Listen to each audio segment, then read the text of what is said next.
The Great Gatsby, Chapter 4, Part 4. He wants her to see his house, she explained, and your house is right next door. Oh, I think he half expected her to wander into one of his parties some night, went on Jordan, but she never did. Then he began asking people casually if they knew her, and I was the first one he found. It was that night he sent for me at his dance, and you should have heard the elaborate way he worked up to it. Of course, I immediately suggested a luncheon in New York, and I thought he'd go mad. I don't want to do anything out of the way, he kept saying. I want to see her right next door. When I said you were a particular friend of Tom's, he started to abandon the whole idea. He doesn't know very much about Tom, though he says he's read a Chicago paper for years just on the chance of catching a glimpse of Daisy's name.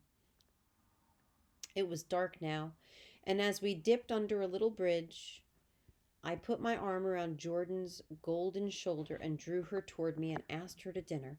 Suddenly, I wasn't thinking of Daisy and Gatsby anymore, but of this clean, hard, limited person who dealt in universal skepticism and who leaned back jauntily just within the circle of my arm.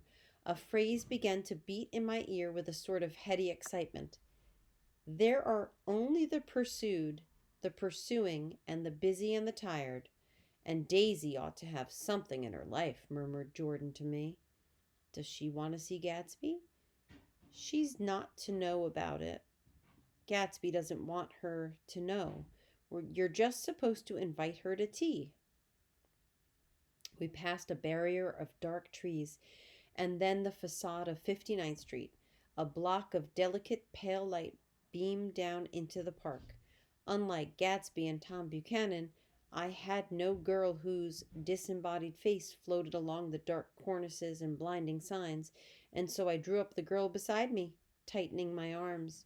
Her wan, scornful mouth smiled, and so I drew her up again closer, this time to my face.